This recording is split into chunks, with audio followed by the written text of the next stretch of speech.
Hello, everyone, and welcome to a new episode of the CVO Live. I'm here with Dan. Hello, Dan.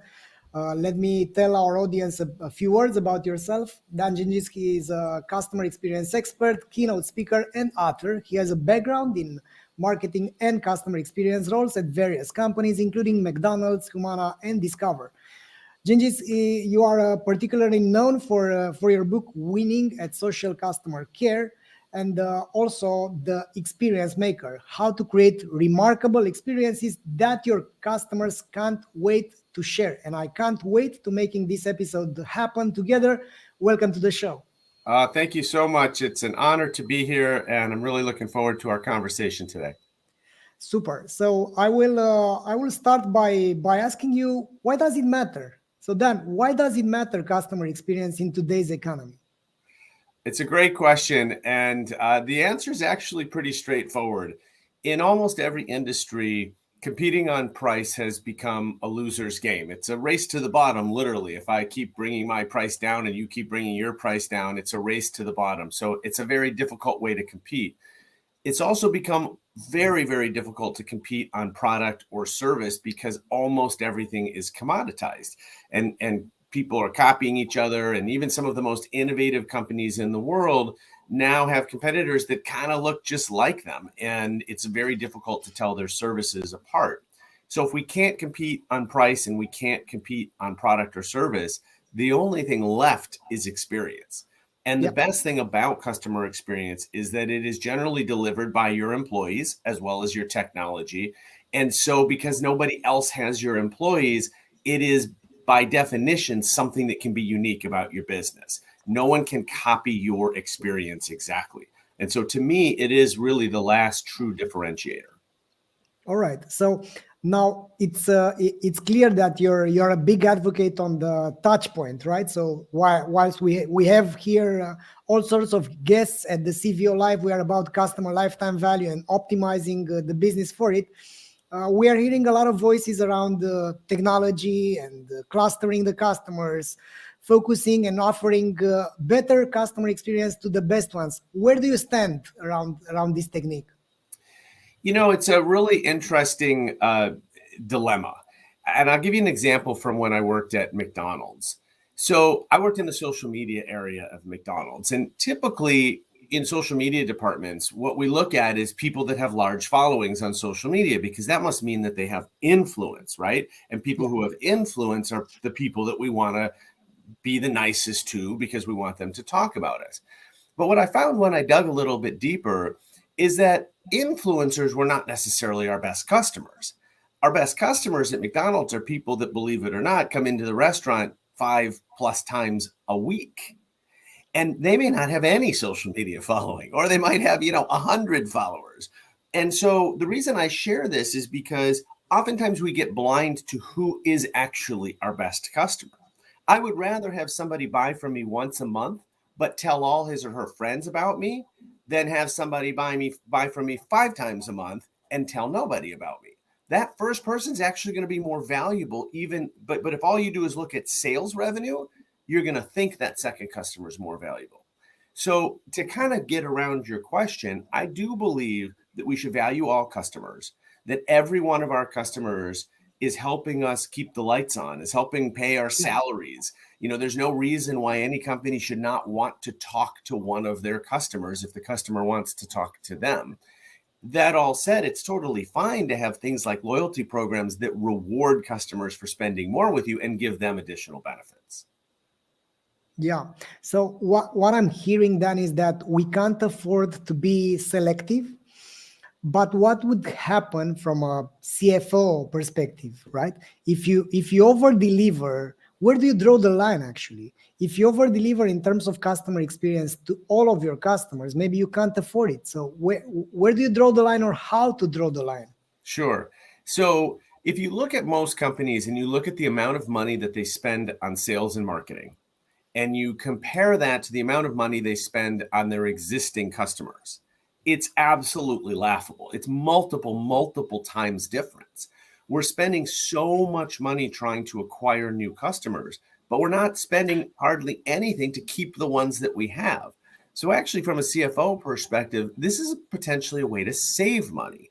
And I always talk about how the beauty about customer experience, if you're talking to a CFO or a CEO, they want to hear about the numbers. And the beauty of customer experience is that it helps you on both sides of the profit equation. It helps you with revenue because when you do customer experience right, you get more customers who spend more and stay longer and tell their friends. Those are all revenue drivers. But also when you do customer experience right, you save money because you don't have to spend as much money on customer service, for example. Customer service, after all, is only needed when the customer experience is bad or when it's broken. We also don't have to spend as much money on sales and marketing because our existing customers are staying longer with us and we've got that loyalty. And so our lifetime value goes up. Plus, and this is really the part where I lean into because I was a marketer for so long, is when we teach our customers to talk positively about us, to tell other people about us, whether it's friends, family, colleagues, social media followers, whatever, they help us grow with more customers in a way that is way cheaper than having to do traditional sales or marketing tactics. I don't want to be the devil's advocate for for sure. I mean, we're on the same page. Basically, I'm about to launch my book around lifetime value and the fact that it's all about focusing on, let's say, customer experience and retaining customer rather than acquiring customers that never come back. What I want to ask you, because I'm obsessed about these things, because anyways, we have a saying here in Bucharest, in Romania, that you always attract people like you. It's not to share it to the public, like to translate it into English, but the ones that are like we are attractive to each other. So basically, I'm on the same page, but and I've made some experiments. But what I'm hearing from CFOs, because we have our technology to measure, track customer experience by employee, by role, by channel, and so on. What I'm hearing is that, and what if the customer experience is not fantastic? This is not, people will continue to buy. How can you demonstrate that if NPS goes down, lifetime value goes down?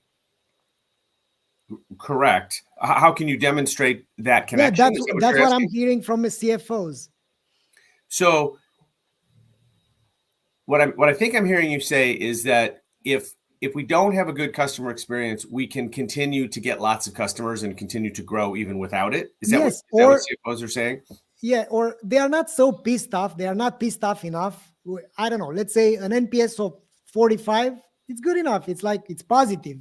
I mean, they look at these benchmarks, which are, I found it pretty stupid. I mean, if your industry average of NPS is 30 because you are in telecom, why shouldn't you have 60 or 70? Why shouldn't you go up? I mean, why should you set the baseline so low? But what I'm hearing is that, can you demonstrate that increasing the NPS by 1, 2, 3, 4, 5 points has a direct impact in our bottom line?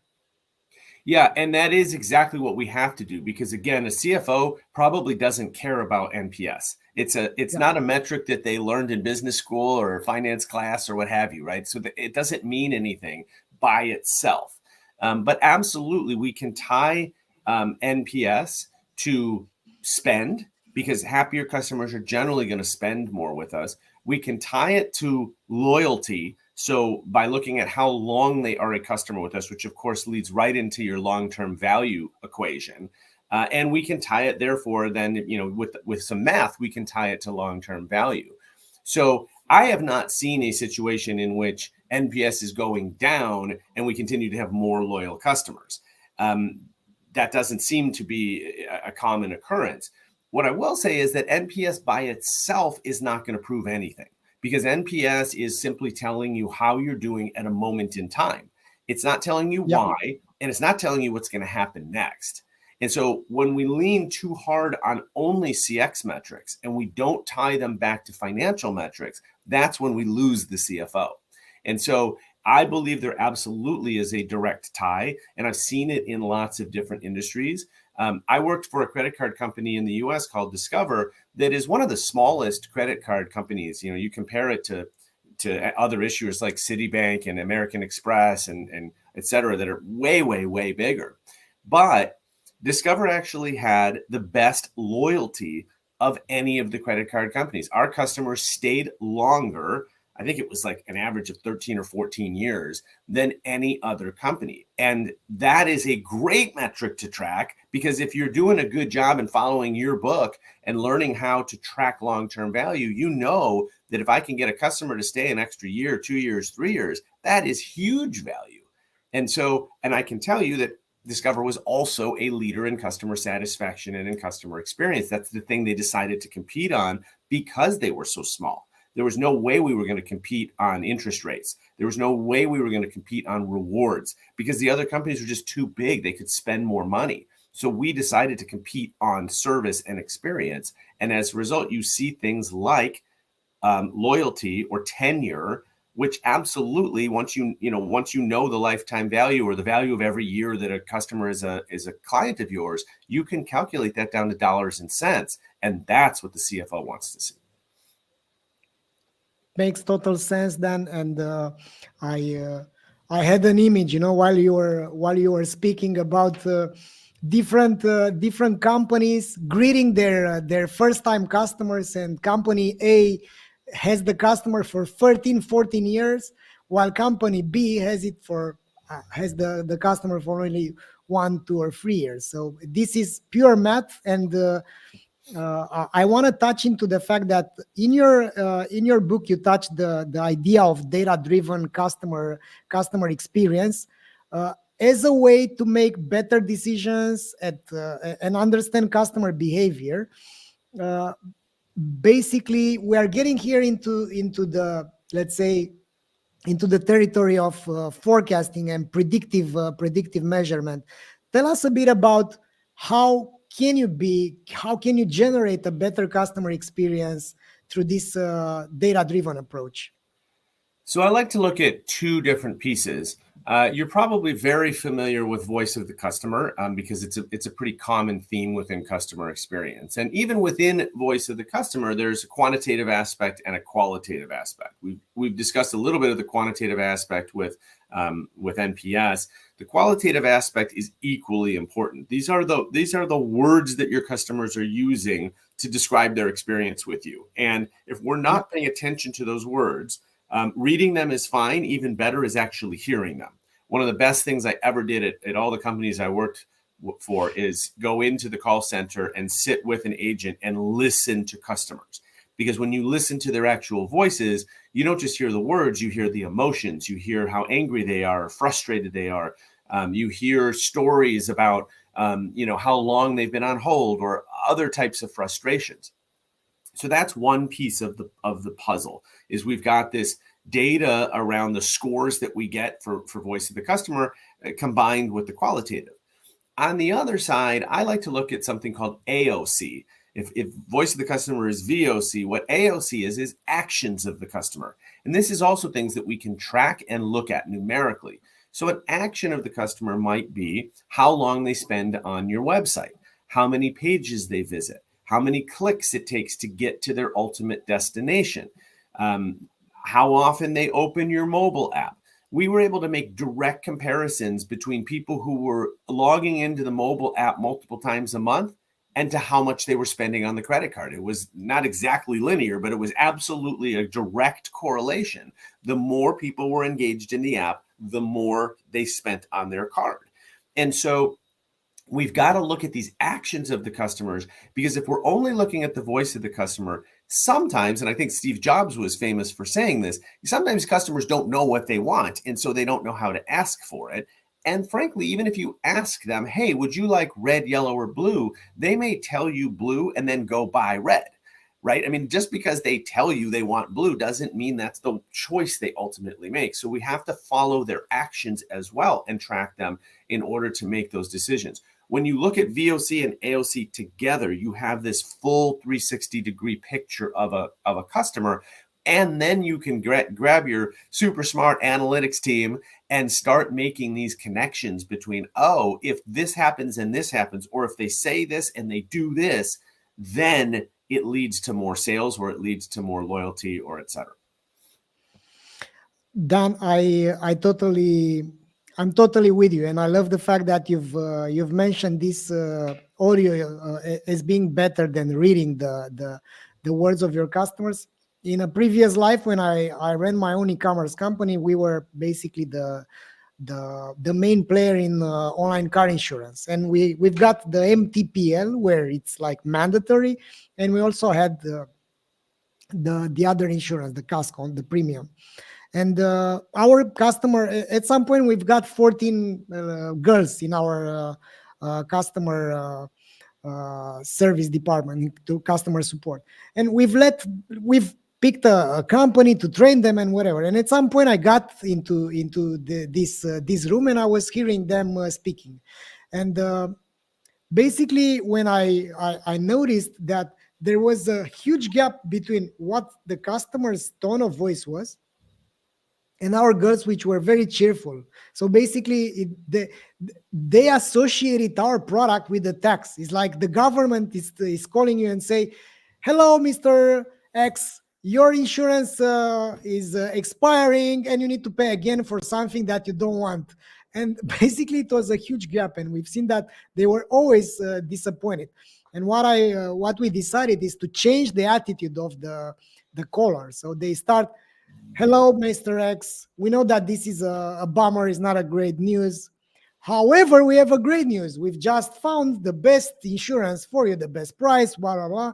And that increased our NPS instantly. It was like having the empathy and meeting the customer where he is from an emotional point of view. Absolutely. That's a great story. And I used to tell my team, both at the credit card company, and I worked for insurance as well, except it was health insurance. I used to tell them, nobody wakes up in the morning wanting to talk to their credit card company or their insurance company. Nobody, right? Nobody gets up in the morning and says, "Hey, I'm going to call my insurance company. That ought to be fun." And so if we can start with that understanding, and that involves some empathy, it involves us being honest with, we're in an industry that people kind of love to hate. And, it's a necessary industry, but it is what it is. But that helps to frame then how we react to them, right? And so in a digital space, which is where I spent most of my time, to me, the idea was, how do I get them off the website as fast as possible? Because I know they don't want to be here. No one wants to come to their credit card website or their insurance website and look up something, their benefits or their transactions. They just want to find what they're looking for and then go on about their day.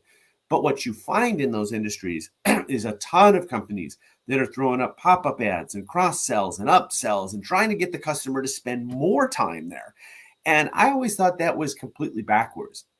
And that's why I taught my team, we just have to understand and empathize with people that they want to just move on with their day. And I think you did the same thing with the call center, which was to say, look, if people are calling, it's probably not for a good, happy reason. And so we at least have to tone it down a little bit. Otherwise, we sound like we're tone deaf. We sound like we're not listening, because I've got an angry customer and a super happy agent, and those are incongruent. Yeah. And Dan, I want to touch on something regarding the employees and training your employees. You are mentioning something in your books that caught my attention, which is that the employees, being the first in line of the customer interaction, they should be empowered to create wow moments.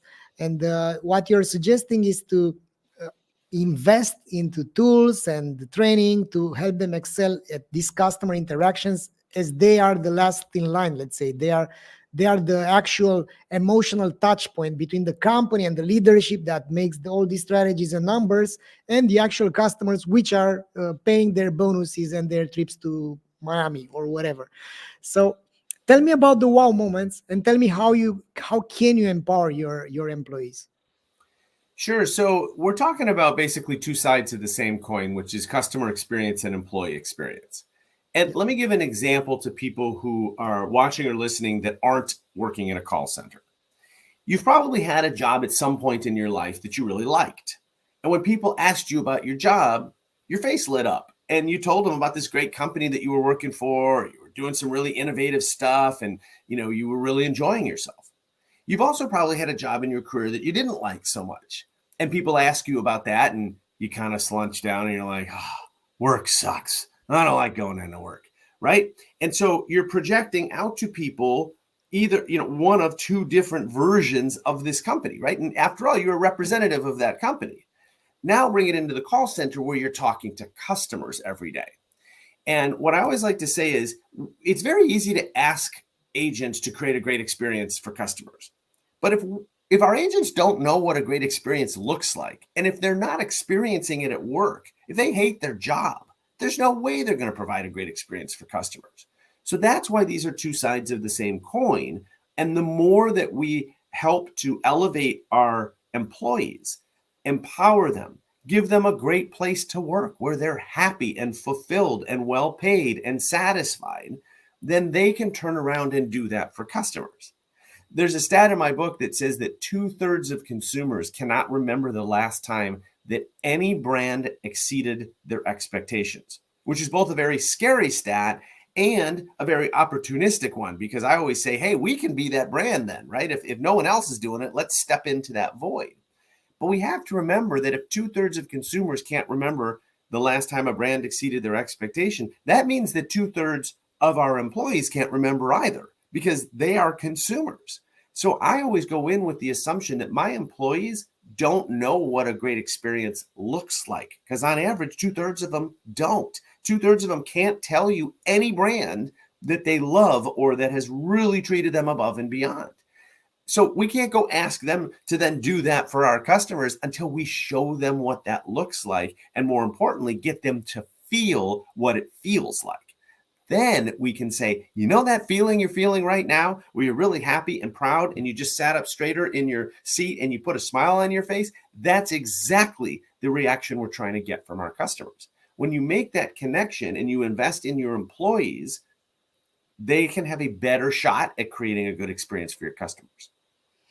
I can't argue with that for sure, Dan, as we are basically we've just we have like 9 months since we've launched our solution to track NPS by employee, and we've got a great response from our customers, the omnichannel retailers, which are tracking the NPS by employee, and that could see also the feedback by who do they have in front of their customers. And I think not only the NPS but the actual words, because also with the latest thing which we are doing, which is to leverage the natural language processing, for companies that have thousands of responses and they can't process them like this, you can't look for patterns manually. It's a very tedious work. So for those companies, also amazing to see the recurring themes by the store or by location or by employee. If you have enough data to crunch, that's also an amazing thing to do. What's your stance, by the way, into leveraging NLP AI into crunching the data, and the feedback from customers? Yeah, first of all, I'll just say I will make a bet that if you connect the NPS by employee to employee satisfaction, you're going to see a direct connection, right? Your employees that love working for you are going to end up having better NPS scores with the customers, almost guaranteed, right? Yeah. And that's kind of what I was saying before. They paid forward. Yeah, exactly.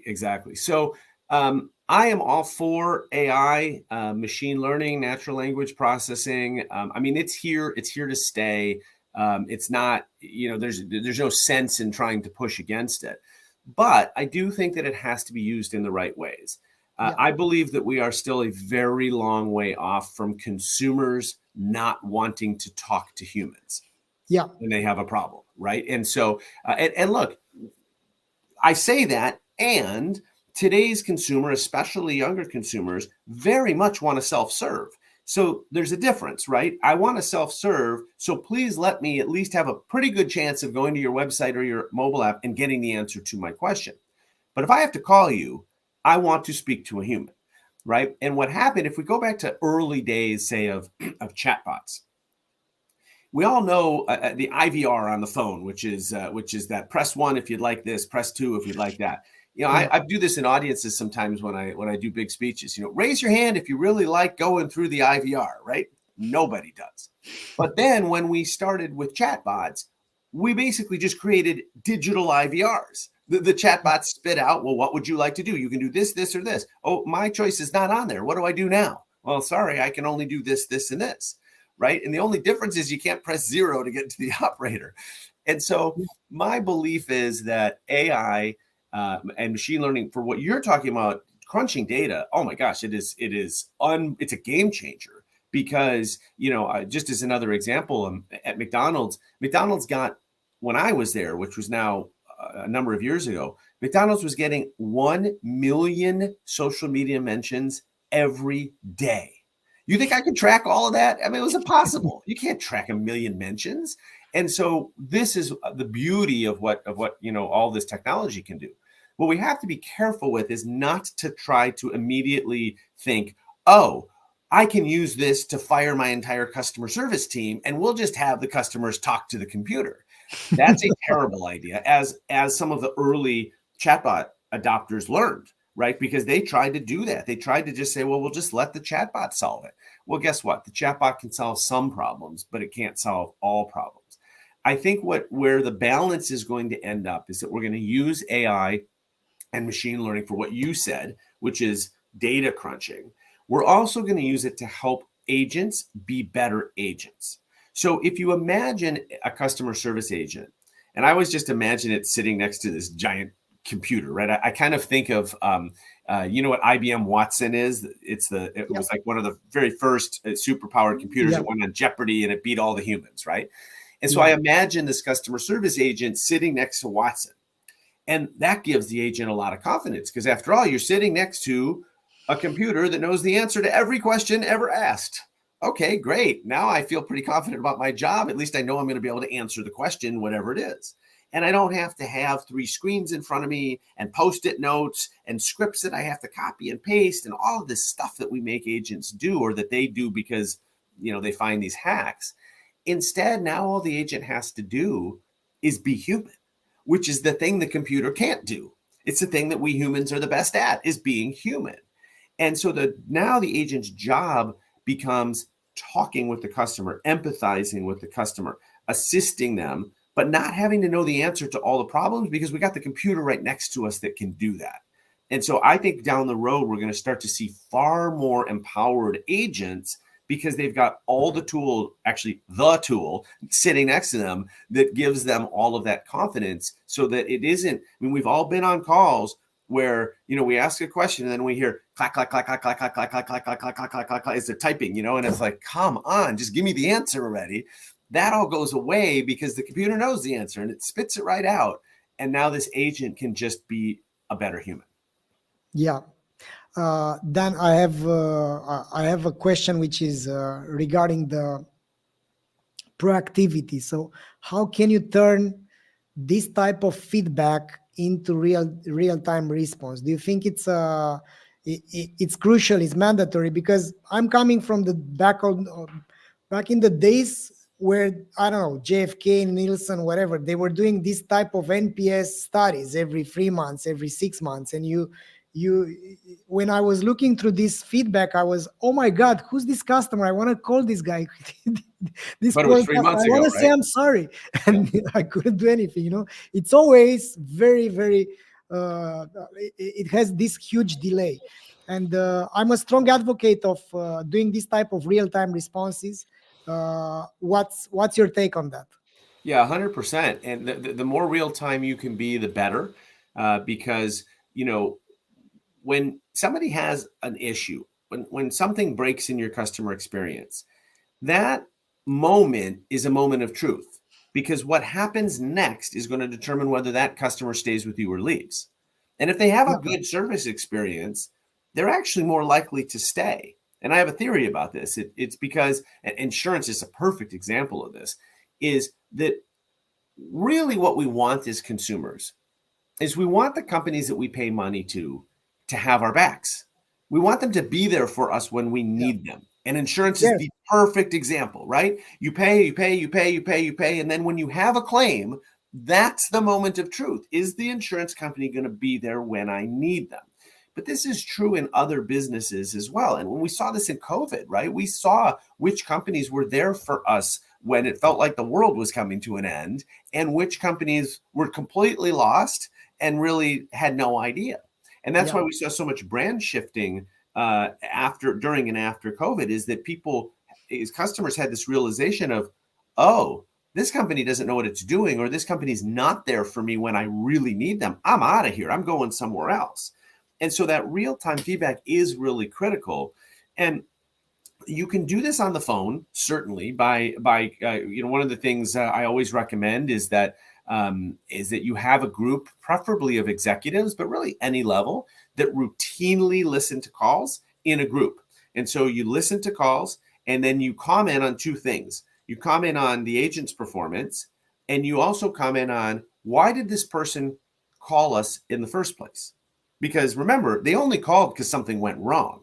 And so if we can answer that question, we can go fix the underlying problem and prevent other people from calling. And that becomes this sort of virtuous circle that you can continue doing, where you're continuing to improve the things that are causing people to call. Right. And now you're fixing up a lot of the pain points that you put in front of customers. You can also do this even easier in a digital landscape. There are services out there that allow you to, put a little widget on every page of your website so that customers can proactively just click a little icon and leave feedback. Well, make sure that somebody's reading that feedback and doing something with that feedback. And especially if you've got, some AI to help you with that, you can have the AI sound the alarm saying, look, 100 people today just left feedback on this page. Something's wrong with it. Something's broken. Let's go fix it. And let's go fix it now, not in 100 days when 100 times 100, 10,000 more people will have complained. Let's fix it right now. And so I definitely agree with you that the faster we can do things and the more real time we can make it, the better it's going to be for everybody. So Dan, I have a question which is mostly related to what's the future. How do you foresee the future? I mean, let's get the time machine like it was that movie Back to the Future. Mm-hmm. So let's pretend it's 2030 and we are looking back and we are saying to our older selves, you know what, this happened. So what happened? How do you see customer experience going further? How do you see customer journeys happening? How do you see companies interacting with their customers? Well, first of all, if you want to feel old, in Back to the Future, they went forward to 2015. And that sure felt like a long time back then. But anyway, I think we've touched a little bit on it. I do think that companies are going to continue to learn how to use AI the right way. And that includes generative AI and things like ChatGPT that have become so popular. We're going to learn how to use it the right way in service of the customer. I think we're going to see way more empowered agents. And my hope is that the way that companies can save money with customer service is not to replace customer service agents with computers, but it is to remove enough pain points and improve the experience well enough that we don't need as much customer service. I mean, if you could tell an airline today, hey, what if we went from 1 million calls a day to 500,000 calls a day? Do you know how much money that would save them? And the answer is make a better experience. Make it so that people don't have to call you. The airline that I use every day, or not every day, but I do travel a lot for speeches.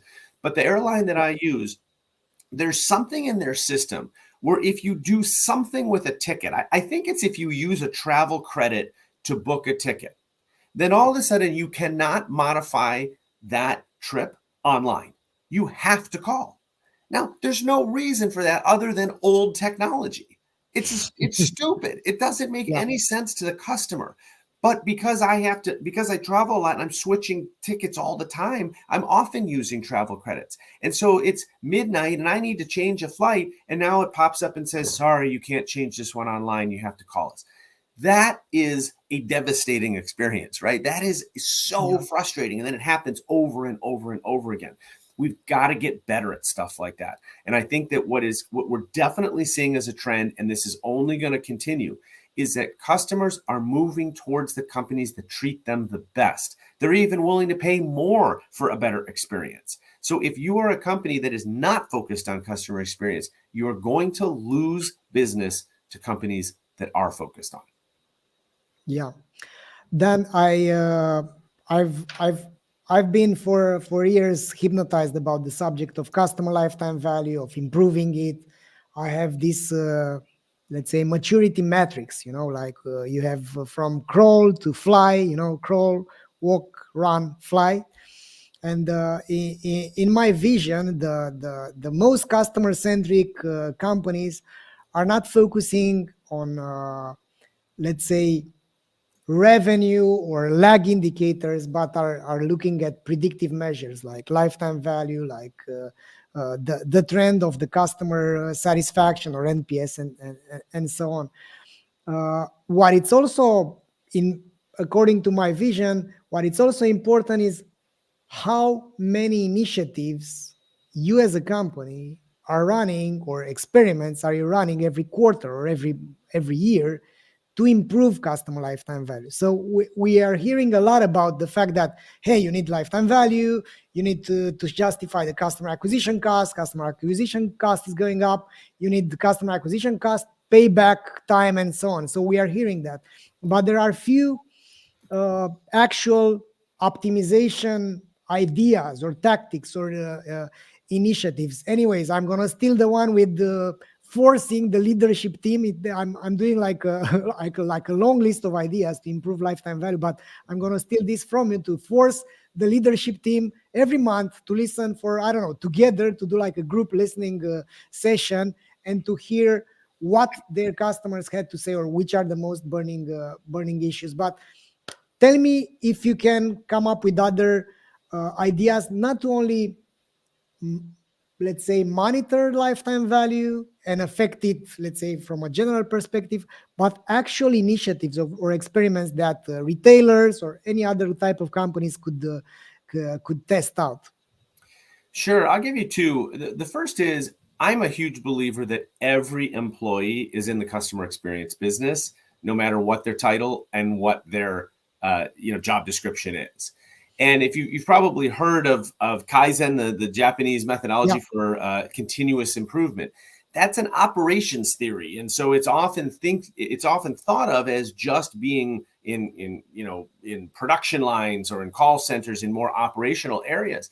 But that can be applied everywhere, and it can be applied to continuously improve the experience. It's not necessarily just about continuously improving the production or the call time, handle time, or whatever, but it can actually also be used to improve the experience. In order to do that, we have to empower every employee to honestly believe that customer experience is their job. Yep. And so even if you're a person in finance who doesn't talk to customers ever, you're making decisions every day that affect customers. So if you're not making those decisions through the lens of the customer and understanding the customer impact, you're going to make bad decisions. And my belief is we can always make decisions that are both good for the company and for the customer. Those are not separate from each other. They actually work really well together. When you make good decisions for the customer, it generally ends up a good decision for the company.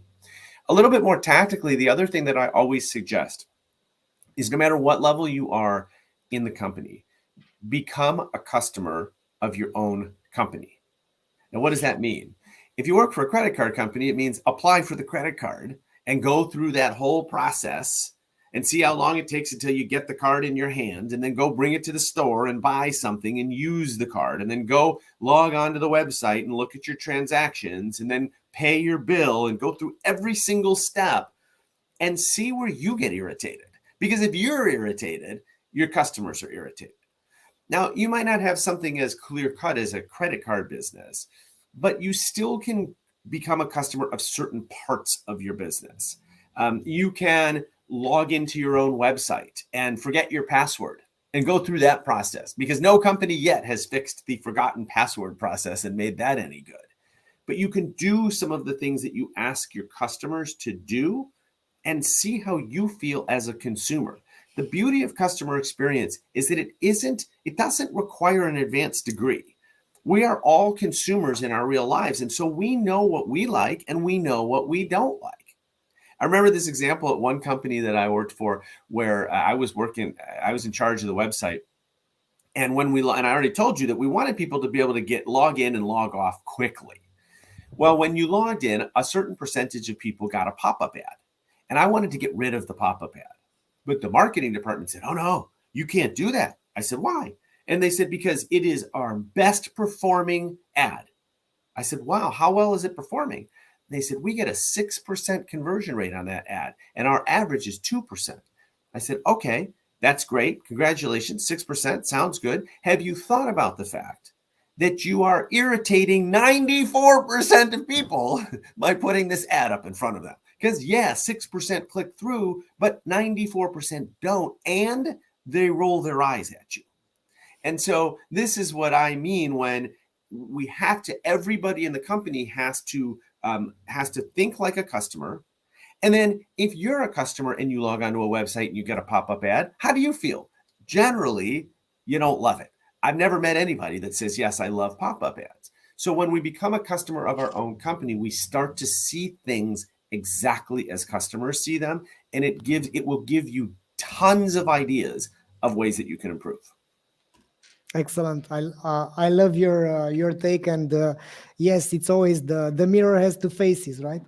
Talking about old movies with Barbara Streisand. Yes, Yeah. So exactly. No, you're yeah, totally right. We in our businesses, in our offices, we're looking out towards the customer, but the customer's looking in towards us. It's a different viewpoint, right? It might be similar. When we look in the mirror, it does look like us, right? But then you start to realize, like, wait a second, I'm moving this hand and it looks like I'm moving the other hand, right? It's a slightly different perspective.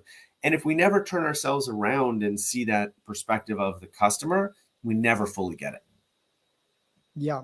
So Dan, we've been focusing on a lot of aspects. What I wanna touch, because we are towards the end of our episode today. What do you suggest are the first things? So let's say we've just been watched by the CEO of Ryanair, the worst, one of the worst European companies and not customer-centric companies. What do you suggest for companies which are willing to become customer-centric, which are willing to improve customer experience in order to improve lifetime value and get more profitable and a more sustainable business? Where should they start from? Well, I think they definitely should start by buying both of our books. That'd be a great place to start. That's for sure. Maybe bring me in to do a keynote presentation. I think that's a good place to start. No, but really, I think that honestly, becoming a customer of your own company is a great place to start. That is a really good place because it just completely changes your perspective of your business. And it is so hard for us to get out from the back of our to get out of our chair from the back of our desk, right? And look at it from the opposite perspective. Let me give you one more example on that. And I think it goes to show really how easy it is to start to figure this stuff out. So I don't know if this happens globally, but in the United States, if you go to a dentist office, the dentist almost always has their private office in the back of the building. And the reason for that is that when they come in the morning, maybe the first appointment is 8 a.m. Maybe they're sauntering in at 7:59. They haven't gotten their coat off yet. They don't want to walk through the lobby and have all the patients see them walking in at the last minute. So they walk in the back door into their office. Okay, I understand why you do that. But if you never walk in the front door, then you miss the fact that there's fingerprints on the glass. And you miss the fact that the magazine rack hasn't been updated since before COVID. And you miss the fact that you're out of coffee and that you're out of pens at the front desk. Yeah. And that nobody's wiped any dust off of the front desk in a long time. You never see that if you're always walking in the back door. And so, but yet that's what your patients see every day when they walk in. And so it's really about, my mother has this wonderful phrase when I travel, because she's a mom. She says, always be aware of your surroundings. Pay attention. Look around you to make sure that you're safe. And I think that's actually really good advice for customer experience. Just pay more attention. Just look more broadly at your business. Follow the steps of your customers. See what they see, and you're going to observe. And then it becomes about, okay, I have this massive list of things. I got to start working on them. And, I am a believer that customer experience doesn't have to be a multi-year, multi-million-dollar transformational project. Customer experience is just a series of little things. It's an endless series because you're always going to find more improvements. But just get started. Start fixing things. Start finding opportunities to either eliminate pain points or make something better for a customer. Take it from ordinary to extraordinary. And you're going to have to enjoy this journey because the journey's never over. But it is, if you look at it as a series of little things, it becomes so much more approachable. Anybody can do it. You don't have to be the CEO to lead the project or the CTO. You can delegate it to almost anybody in the company. You can empower everyone in the company to look for little ways to eliminate pain points or to improve the experience. And then it becomes something that we can all gather around that actually becomes part of our culture. We have a culture of customer centricity. Every decision we make through the lens of the customer. And that's when this thing really starts to take off. Love it. And I want to touch on the last subject. Basically, I have this framework about CVO. I don't know if you can see it. So mainly, I will try to do it. I don't know if it's going to focus. No, but basically, what is written here at page 158 is that there are 3 pillars of customer value optimization: what you say, what you do, what you sell. So if what you sell is crap, it's clear that customers will never come back. If what you say is not relevant, customers will not come back. And of course, if what you do is not over-delivering, the customers will never come back. Today, we've been happy, and I'm personally grateful for having you in the show, Dan, to address the second pillar of customer value optimization, which is customer experience. Thanks a lot for being a part of the CVO Live. If they want to get a hold of you, if the companies which are not yet customer centric will want to have you doing a keynote at their offices, where they can find you? Sure. Well, best place to find me is on my website, which is dangingiss.com. My email is pretty easy to remember. If you can remember the website, it's dan@dangingiss.com, and that goes right to me. There's no assistant. It will go to my inbox.